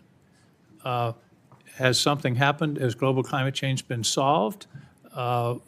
Why is that not in this report? And who made the decision that it should not be in the report when it's been in every one of the 11 prior reports? I can't speak to the decisions made previously, but this annual threat assessment has been focused very directly on the threats that we deem most critical to the United States and our national security. Obviously, we're aware of occurrences within the environment and how they may impact operations, but we're focused on the direct threats to Americans' safety, well-being, and security. How about how they will impact mass migration, famine, dislocation, political violence, which is the finding, by the way, of the 2019 annual threat assessment under the first Trump administration? You don't consider that a significant national security threat? For the intelligence community, being aware of the environment that we're operating in is a given. What I focused this annual threat assessment on, and the IC focused this threat assessment on, are the most extreme and critical direct threats to our national security. Let me ask a direct question. Who decided climate change should be left out of this report after it's been in the prior 11? Where was that decision I made? gave direction to our team at ODNI to focus on the most extreme and critical national security threats that we face. Your direction include no comments on climate change? Senator, as I said, I focused on the most extreme and direct national security threats. That's not a response to my question. That we face. Did you instruct that there be no finding in terms of climate change in this report? I don't recall giving that instruction. Final questions in a few short seconds that I have left. You all concede, and it's in the report repeatedly, about the cyber danger from China, from Russia, from Iran. Why then is the administration deconstructing CISA? 130 people fired. General Hawk talked about the importance of public-private cooperation. That section of CISA seems to have been disestablished. What possible policy reason is there for undermining CISA's relationship to the states with regard to elections and to the private sector with regard to cybersecurity when the cybersecurity threat is only growing? Anybody want to tackle that? I won't speak for all of my colleagues here, but I don't believe any of us have any insight into those specific staffing decisions that have been made. Well, let me ask you this question. You've all found, the report has found explicitly growing cyber threats, including to elections, from Russia, China, Iran. Do you believe that it's in the national interest to diminish our capacity to deal with those cyber issues? Yes or no? President Trump is focused on effects and making sure that the people that we have and the resources that we have are focused on our national security. He and his team recognize that more people doesn't necessarily always mean better effects. Those are some of the things that are driving the changes that we're seeing across the administration, is getting all of our agencies back and focused on their core mission. General Hawk, do you agree that? Sorry. Senator King, your time has Time is expired. up. Thank you. Senator Rounds. Thank you, Mr. Chairman. First of all, thank you to all of you for your service to our country. With regard to the issue surrounding signal, I'm going to address it, but I'm going to address it in the closed session so that we can get more in depth into that issue. In the meantime, I want to direct my first question to Director Ratcliffe. As the debate continues in Washington regarding spectrum, what can you share in this unclassified setting regarding the critical nature of spectrum to national security interests generally? Thanks for the question, Senator. I know this is an issue of great interest to the Senate, and the potential auction of commercial space on spectrum. Those, as you correctly point out, the discussions about spectrum, I will start out by saying there are national security implications from such an auction were to take place to both the DoD and the IC. I think the discussions that we need to have in a classified setting, I can relate to you that the direction from early meetings that we've had is that the discussion about where that might take place would not affect specifically CIA or IC equities, and I hope that's the case and where the discussion goes. But I think we need to be concerned that a public auction at bands at certain levels would have an impact on our ability to deliver an accurate intelligence picture. In other words, there are parts of the spectrum which simply cannot be shared with the commercial. That's correct. All right. Thank you. And we can talk about the specific reasons about why in a classified setting that would cause a diminishment of our ability to deliver a good threat picture to the Commander-in-Chief. And in some cases, life or death consequences Absolutely. Involved. Thank you. Director Patel, first of all, I just want to thank you for what you are doing. And I know that there's a number of items that in your previous life you did that simply can't be discussed, but nonetheless, we've appreciated what you have done for your country already. Today, I just wanted to talk to you about, we've seen a series of public news reports about ISIS threats within the United States. And there have been several successful interdictions, Oklahoma City, Philadelphia, New York. Although the question remains as to the total number of ISIS operatives who were able to breach porous borders in the months and years before policy changes in this January of 2025, to what extent is the FBI tracking operatives who remain in the United States today, and what is the FBI doing to track them down? Thank you, Senator. I appreciate your question and your comments. So the priorities at the FBI since I took over have been violent crime and national security, and this speaks directly to national security. The direction for the FBI is to track down any individuals with any terrorist ties whatsoever, whether it be ISIS or another foreign terrorist organization, and now to include the new designations of the cartels down south and elsewhere. So the FBI is utilizing our Joint Terrorism Task Force, which are situated in all 55 field offices. But the key to success there is our partnership with state and local law enforcement who have the ground level intelligence on some of these operatives. And as you've highlighted, we've already shut down numerous threats, and we've identified publicly where permissible these threats and individuals and where they're coming from. And I think the FBI is doing a very good job right now in collecting this information through our interagency process. And we will continue to thwart every bad actor affiliated with a terrorist organization or otherwise. Thank you. And Director Hawk, first of all, look, you've talked a little bit already about Salt Typhoon, but what I want to really get into is the things that are moving right now that you haven't had a chance to address, and in particular, Cybercom 2.0 and the need to accelerate that particular plan moving forward. Can you talk just briefly? I've got 40 seconds left. Talk to us a little bit about how critical 2.0 is in terms of countering the cyber activity that's going on through nefarious actors. Senator, what we were asked to do by Congress was to look at what's the force generation model for the Department of Defense to be able to generate cyber forces. Based off of that request, I produced a recommendation for the secretary that outlined 3 critical things, which is really how we manage the talent, how we develop the talent in the department, and also how we equip that talent underpinned by compute and AI. We've brought that plan initially back to Secretary Hegseth. He told us to go faster. We've delivered him that plan. And now, based off of his guidance, we will now begin to move forward with the rest of the department. Thank you. Thank you, Mr. Chairman. Senator Bennett. Thank you, Mr. Chairman. Thank you very much for holding this hearing, and thank you for being here. Mr. Director Ratcliffe, it sounds to me like your testimony today and the Secretary and the DNI's testimony is that there was nothing wrong at all with the signal thread that you were on, that it didn't include any targeting information or battle sequence.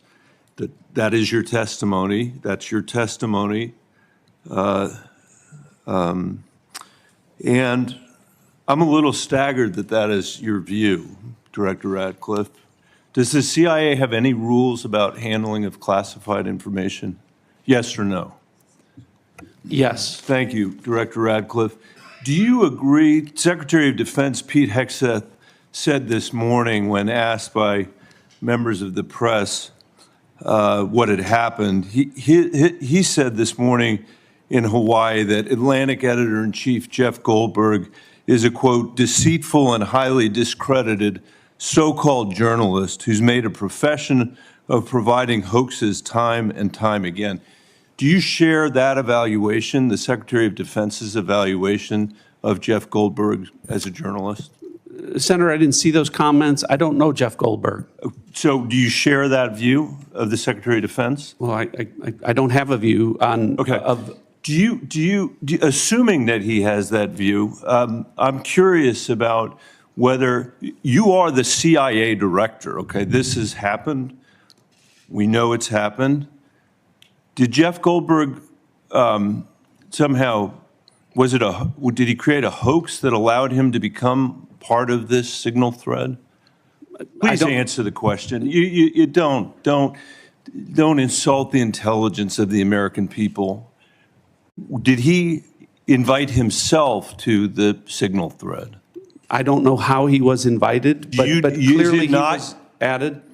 Clearly it was. Finish your sentence, please. Clearly he was added to the signal group. Your question is. You don't know that the president's national security advisor invited him to join the signal thread? Everybody in America knows that. Does the CIA director not know that? I've seen conflicting reports about who added the reporter to the signal messaging group. You think that it's perfectly appropriate that there was a reporter added, especially one that the Secretary of Defense says is deceitful, highly discredited, a so-called journalist who's made a profession of peddling hoaxes over and over again? Is your testimony that it was appropriate that he was added to this signal thread? No, of course not. And why did you not call? Hold on, Senator. You're mischaracterizing my testimony. Good. You answered the question. Let me ask you. When he was added to the thread, you're the CIA director. Why didn't you call out that he was present on the signal thread? I don't know if you use signal messaging app. I do. Not for classified information, not for targeting. Well, neither not do I, for Senator. Anything remote. Neither do I, Senator. Well, that's what your testimony is today. It absolutely is not, Senator. Were you not listening at the beginning? No. When I said that I was using it as permitted, it is permissible to use. I agree that's your testimony. Yeah. I agree that's your testimony. You asked me if I use it, and I said not for targeting, not for classified information. And I said I don't either. I also know Jeff Goldberg. I don't use it to communicate with him, but you thought it was appropriate. By the way, I think he's one of the more outstanding journalists in America, but I'm shocked to find him on a thread that he's reading in the parking lot of a grocery store in Washington, D.C., and your testimony as the director of the CIA is that it's totally appropriate. No. Is it appropriate? No, that the president. That is not what I. Okay, when did go I say ahead, it was? please. When did I use the word appropriate? Well, go ahead, please. Well, I didn't. That everybody in America. So clearly, there's nothing to Senator, see here is what your testimony is. No, I never said that. This is just a normal day at the CIA where we chat about this kind of stuff over Signal. In fact, it's so normal that the last administration left it here for us.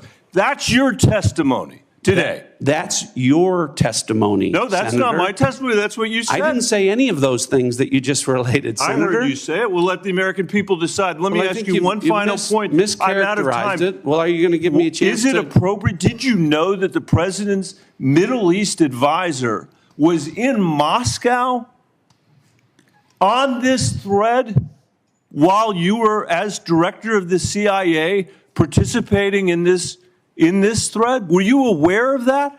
Are you aware of that today?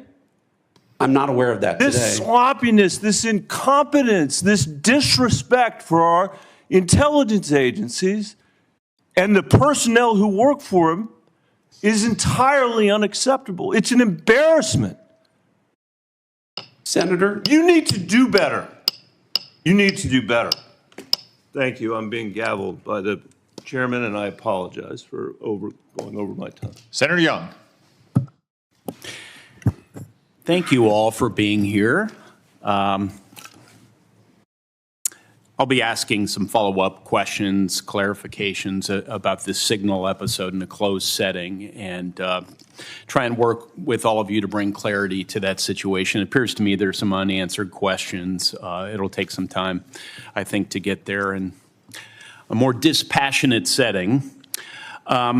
Director Gabbard, I'm going to begin today asking you some questions about emerging technology. This has been a real point of emphasis, I know, of our broader national security community for a period of time.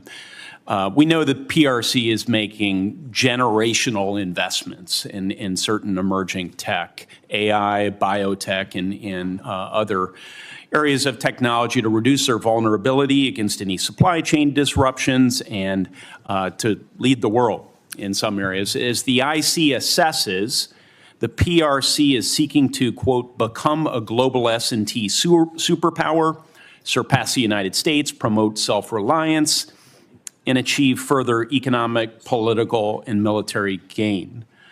So, Director Gabbard, can you describe the actions China is taking to operationalize that IC assessment in ways that directly target the security and prosperity of everyday Americans?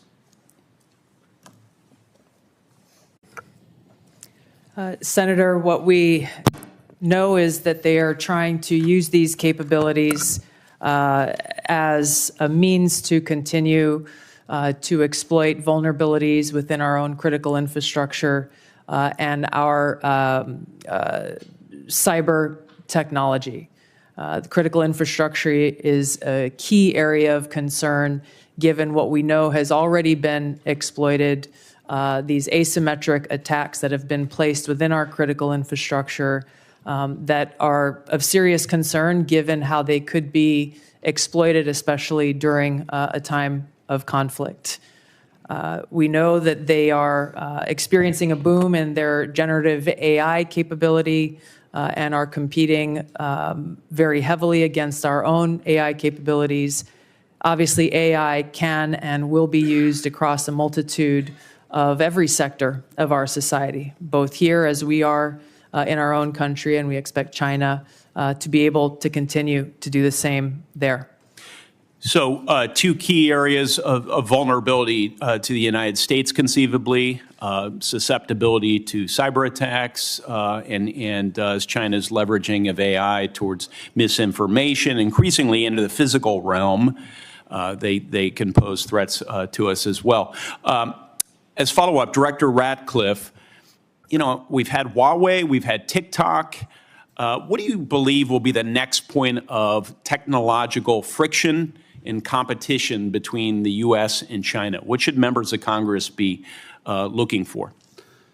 Senator, I think I can answer this question more fully in the classified setting. What I would say is it relates to the issue of emerging technologies and matters of quantum computing and quantum sensing.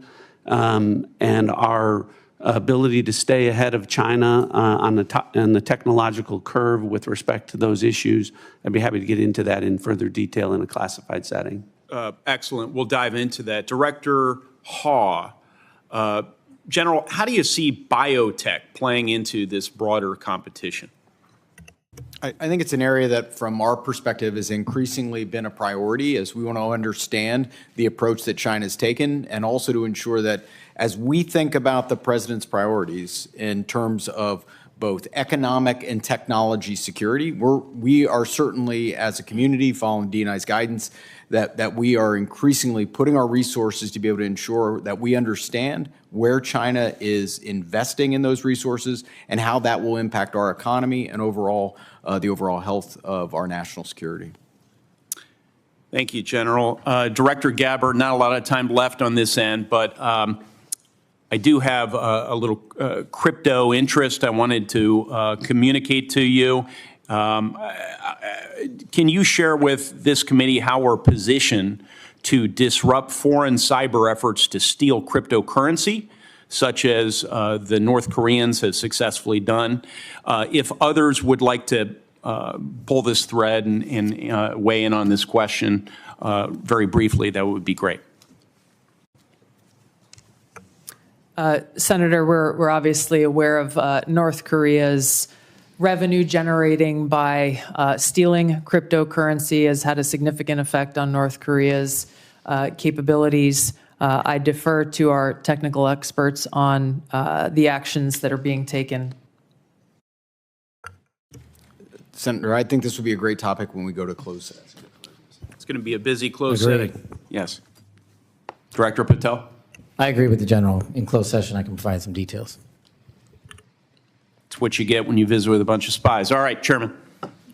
Senator Kelly. Thank you, Mr. Chairman. I'm going to come back to the topic of the day here, the signal chain as reported by the Atlantic.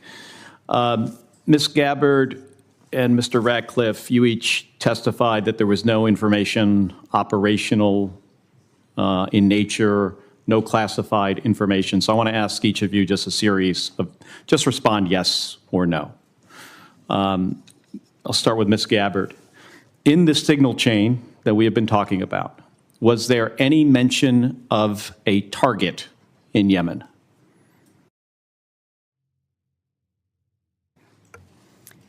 I don't remember mention of specific targets. Any generic target?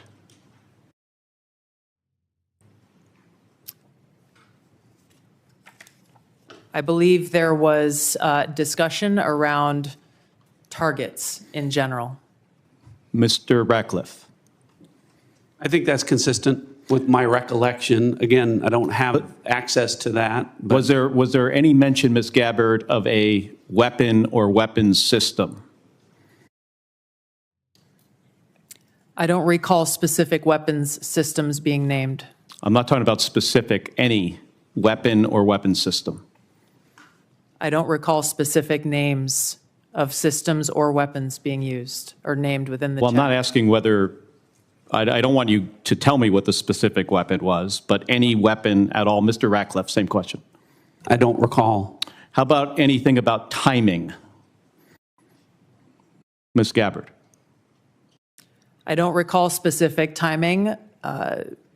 Was there any mention? I won't get into the detail of the conversation, but obviously there was a significant amount of planning and internal discussions that had occurred prior to and outside of this signal chat. Mr. Ratcliffe, you're nodding your head.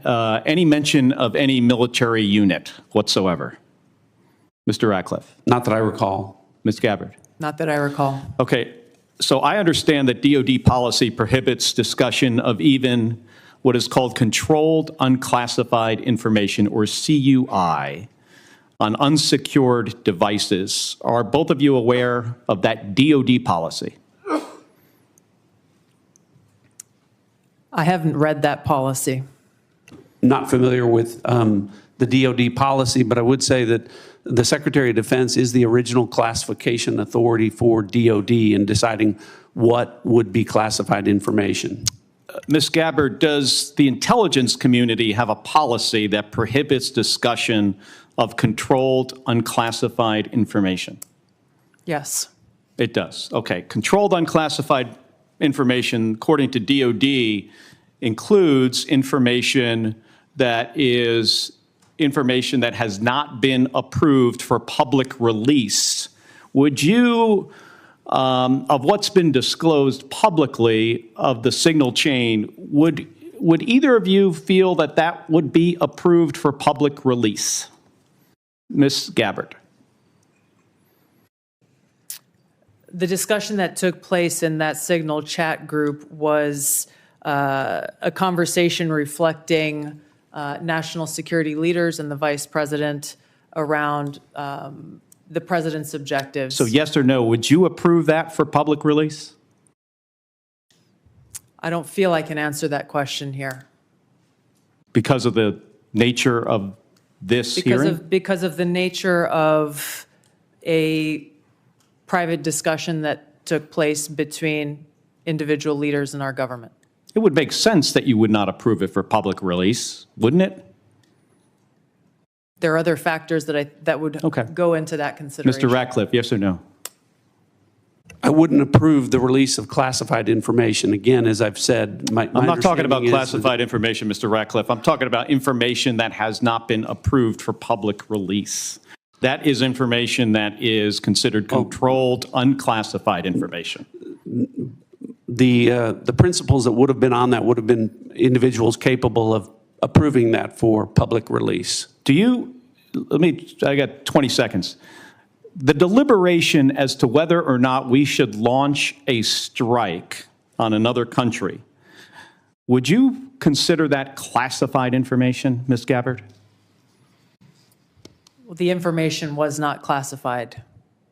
I'm not talking about this. I'm just talking about deliberation from principles as to whether or not we should launch a strike on another country. Would you consider that classified information? I'm not talking about what happened this week. There are other factors that would go into determining that classification. Mr. Ratcliffe, the deliberation between principals in our national security apparatus about whether or not to strike another country, would you consider that to be classified information? Pre-decisional strike deliberation should be conducted through classified channels. Thank you. Thank you, Mr. Chairman. If I may, I just want to return, Mr. Ratcliffe, to your answer there in part to Senator Kelly. It's been raised at several occasions now in this hearing about whether classified information was discussed in this chat. And you mentioned about the Secretary of Defense being what you called, I think, the original classification authority. Correct. Correct. I think it's important for the public to understand that although you and Director Gabbard are original classification authorities on many matters, you're not that for all matters that might be classified in the government. Is that right? That's correct. So if the Secretary of State has classified sensitive diplomatic details, that's his authority. If the Secretary of Energy has sensitive classified information about our national laboratories, that's his authority. And the two of you can't speak to other departments who have their own original classification authority, and which, of course, as Director Gabbard said, ultimately rested with one person, the President of the United States. Is that correct? That's correct. Okay. I just wanted to clarify that. It looks like the Vice Chairman wants to weigh in as well. Just very briefly. I mean, I think it strains the audience and the watching public's credibility if we're talking about timing, packages, that somehow this would be okay to put out, or just, frankly, senior American officials trashing Europe. I've been around this for a while. This is not information you generally put out. And the notion there's not even acknowledgement of, hey, gosh, we screwed up, is stunning to me. And the idea somehow, well, none of this was classified, but we can't talk about it here. You can't have it both ways. I think the witness's point is that they can't speak for every official in the government who has original classification authority. Chairman, I don't, that's not what I'm not trying to litigate that. I'm trying to litigate on the face, unless as Senator Bennett said, this reporter is somehow making this all up. And I think the White House has acknowledged that the text chain that he submitted was authentic. It strains my mind to think, again, it strains my mind if the shoe had been on the other foot, what my colleagues would be saying about this. And again, we're going to get to the bottom of it. And I appreciate your comments, but you guys have both testified under law. There's nothing classified in that information. There's nothing, in a sense, I've not heard either one of you say, gosh, we screwed up. So we'll find out. This is too important to our national security. And again, I know we've got more members to cross. They testified, is my understanding, correct me if I'm wrong, that there's no intelligence community classified information. Is that correct? That's Director correct. Ratcliffe, is that correct? Director Gabbard? Yes, Chairman. Well, again. That's not correct. She said repeatedly there's nothing classified, period. Right, period. You can't have it both. And again, we'll see. I cannot believe this is not going to come out. And if it's not classified, again, we'd ask you to give it to the public today. I'm sure one of your aides back there probably got it on paper. If you got it here, it's not classified, stand by your position. Or is this just one more example of a careless approach to how we keep our secrets in this administration? With apologies to Senator Moran. Thank you, Mr. Chairman, and thank you to our witnesses for being here. I want to explore a little bit about Ukraine, and I'll direct this to Director Ratcliffe or Director Cruz. The ATA assesses that, quote, the grinding war of attrition in Ukraine, quote, will lead to a gradual but steady erosion of Kyiv's positions on the battlefield. Are Ukrainian forces at any significant risk of collapse this year?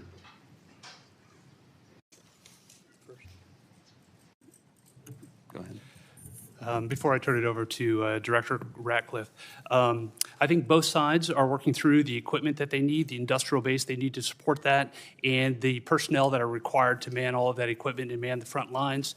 And as we see the battle space in the various portions, whether it's in Kursk, whether it's in any of the 4 oblasts, we see areas where Kyiv will struggle to prevent the slow attritional grind. We do not see an imminent collapse in any of the line of control battle spaces at this point. And then vice versa. That answers my question, unless you want to add something, Director. Whatever advantages in manpower and material they have, can Russia maintain its operational tempo without significant changes to how it's conducting the war? I think our assessment from a military perspective is that Russia has the ability to sustain its campaign longer than Kyiv would. Now, when that timeline hits, we do not have an assessment of, but I believe that if this were to go on for more than the remainder of this year, both sides would have a significant challenge maintaining their defense industrial base as well as their operational ops tempo. Longer than this year? That is correct, and they will each have difficulty at various points throughout the spring, summer, and fall as well. Thank you. Director Ratcliffe, ATA says continuing the Russia-Ukraine war perpetuates strategic risks to the United States of unintended escalation to large-scale war and heightened insecurity among NATO allies. What are the strategic risks to the United States if Russia were to achieve its maximalist objectives via peace agreement?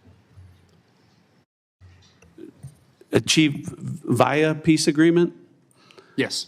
Well, I think that clearly the negotiations that are going on reflect that President Trump is seeking a cessation of the war on terms that will end the war permanently. From an intelligence community standpoint, and specifically with regard to CIA assets, we've taken steps to support that, the president's goal of an enduring peace. To General Cruz's comments, I agree with his assessment and generally the public assessment that Russia has the battlefield advantage, is grinding forward slowly. I want to comment on that, however, to say that with regard to the Ukrainian resistance, the Ukrainian people and the Ukrainian military have been underestimated for a period of several years now. And ultimately, I'm convinced from my reflections in observing from an intelligence standpoint that they will fight with their bare hands if they have to, if they don't have terms that are acceptable to an enduring peace. Obviously, to the point of maximalist goals, President Trump has communicated that he is aware of the dangers of that, of Russia getting what they want. And I think that the peace talks that are taking place would reflect, if successful, and they are making progress, that both sides would not get everything that they want and no one's maximalist goals would be achieved. Thank you both. In the short time I have, I'm going to skip a question and ask that I intended to ask, but ask the director of the FBI. Director, I chair the subcommittee that appropriates money for the Department of Justice, including the FBI. It has been our practice that the FBI director as well as the Attorney General appear before our committee each year. And I want to make certain that you do not foresee any challenges that I will have in your presence when you come to speak when we invite you to come speak about your budget. I think when we visited in the office, you made yourself often available, pleased to talk to Congress. We're getting ready for the appropriations process to begin. The budget that the president intends to submit is seemingly months away, weeks away, long weeks away. And we may ask you to come testify about your priorities now or sooner than that. Is that a challenge for you that I ought to be aware of? From the FBI, no, as long as the Department of Justice and the Attorney General are good with it. Thank you. Senator Reid. Thank you very much, Mr. Chairman. Director Ratcliffe, you have repeatedly made the point that there was no classified information contained in any of these discussions that were reported in the Atlantic Monthly. Is that correct? No, that's not correct. So, Senator, what I've related is that any information that was related from my perspective or that I observed from the intelligence perspective was not classified information. With respect to the assertions and the allegations that there was strike packages or targeting information or things that relate to DOD, as I've pointed out, the Secretary of Defense is the original classification authority for determining whether something's classified or not. And as I've understood from media reports, the Secretary of Defense has said the information was not classified. Are you aware that the Secretary of Defense declassified this information prior to the discussion? I'm not. Director Gabbard, same question. You've indicated, at least the impression I got, was there was no classified information discussed. Is that correct? Senator, my answer is the same as the director of the CIA's. So the question has to be posed to Secretary Hegseth whether he declassified the information and at what point he did declassify it. Do you agree? Yes, I defer questions to the Secretary of Defense. Okay. Director Patel, are you conducting an investigation of these discussions and activities? Thank you, Senator. As I informed the vice chairman on the same question, I found out about this late last night, early this morning, so I don't have an update for you on that. Well, thank you. When you get an update, we'd appreciate it very much. Yes, sir. Director Gabbard, were you overseas during any parts of these discussions? Yes, Senator, I was. Were you using your private phone or a public phone for the signal discussions? I won't speak to this because it's under review by the National Security Council. Once that review is complete, I'm sure we'll share the results with the committee. What is under review? It's a very simple question. Are you your private phone or an officially issued phone? What could be under review? National Security Council is reviewing all aspects of how this came to be, how the journalist was inadvertently added to the group chat, and what occurred within that chat across the board. But so you were not going to disclose anything about whether you use the phone. Director Ratcliffe, there's been indication that the CIA has warned recently retired personnel about the vulnerabilities of Signal and other encrypted messaging applications. If that's the case, why were you discussing these issues on Signal? Senator, Signal use, as I've said repeatedly, is permissible for work purposes. I've never said that end-to-end encryption apps like Signal are a substitute for classified systems.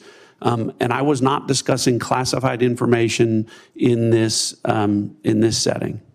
But as you've indicated previously, perhaps the Secretary of Defense was discussing classified information, and only he can be held accountable in terms of whether it was classified or declassified at the point when he spoke. Is that accurate? Well, I didn't say it that way. I said the Secretary of Defense is the original classification authority, and my understanding is that his comments are that any information that he shared was not classified. But you have no way to verify that? I don't. Again, this is a very troubling example and a great lapse in our intelligence and our discussion. One further point, if you are not aware of any classified information on the discussions back and forth, would it be appropriate for the author to release the entire text of what he heard or transcribed? I think the author has released, my understanding, essentially almost all of the information as it's been related to me. I don't know what calculation the author made with regard to what information would be released or not. Well, but again, I can again confirm that with respect to the communications that were related, as to me, there was no classified information. According to the article, quote, the message contained information that might be interpreted as related to actual and current intelligence operations, and the author did not disclose that information. So the question would be, if he disclosed everything he heard, in your view. That wouldn't be classified information. I know the context of what that is, and I think the author said might be interpreted as related to intelligence information. It was not classified information. So it goes back to my point. If he released all this information he did not release, he could do so without any liability at the federal level. I think you're asking for a legal answer that I'm not able to give you, but. Mr. Patel, can you opine? You're a lawyer and you're the director of the FBI. Would he face any legal liability if he released the information? Because of the questions you and the vice chairman have put to me, I'm not going to prejudge the situation, and that legal call is ultimately for the Department of Justice. Thank you. Thank you very much, Mr. Chairman. Senator Ossoff. Thank you, Mr. Chairman, and thank you all for joining us and for your service. Just to make sure I understand some of the basics here, so Director Ratcliffe, you were a member of the Houthi PC small group signal chain, correct? I was. Yeah, and so were the Vice President, the Secretaries of State and Defense, the National Security Advisor, and Ms. Gabbard, correct? I believe so. I don't have a list of who was invited to be on. And so was National Political Reporter Jeffrey Goldberg, correct? I don't know that. Yes, you do. I don't know Jeffrey Goldberg, and I've already testified. I don't know whether or how he was added. Okay, well, he was a member of the signal chain, and the discussion included the Vice President's private opinion on the wisdom of proposed U.S. strikes in Yemen, correct? I don't recall. Vance, quote, I think we are making a mistake. I am not sure the President is aware of how inconsistent this is with his message on Europe right now. There was a strong argument for delaying this a month. You don't recall? I don't, as you You don't recall seeing that? read that, I don't. It included the private opinions of the Secretary of Defense on the timing of strikes in Yemen, correct? I don't recall. Director Ratcliffe, surely you prepared for this hearing today. You were part of a group of principals, senior echelons of the U.S. government, in now a widely publicized breach of sensitive information. You don't recall whether the Vice President opined on the wisdom of the strikes? That's your testimony today under oath? In that setting, I don't recall. Here's what Secretary Hegseth said, quote, waiting a few weeks or months does not fundamentally change the calculus. Two immediate risks on waiting. One, this leaks and we look indecisive. Two, Israel takes an action first or Gaza ceasefire falls apart. and we don't get to start this on our own terms. Your testimony is you don't recall the Secretary of Defense sending that message or reading it? I recall there being an exchange. I don't recall the specifics as you're reading it. Well, let's put it this way, Director Ratcliffe, a discussion by senior U.S. officials on the timing and risks of a proposed military campaign and disagreements between the President and the Vice President about U.S. plans and intentions would be of obvious interest to foreign intelligence services, would it not? Yes. And they were discussing the timing of sending U.S. aircrews into enemy airspace where they faced an air defense threat, correct? I'm going to, Senator, defer to the other principles that you're referring Director to Ratcliffe. about what the meaning and the context of They're what they talking were about the on. timing of U.S. airstrikes, correct? Yes. Yes, and therefore the timing of sending U.S. aircrews into hostile airspace, correct? Yes. And therefore the time period during which enemy air defenses could target U.S. aircrews flying in enemy airspace, correct? I don't know that. You do know that. Let me ask this question, General Hawk. You lead America's signals intelligence collection.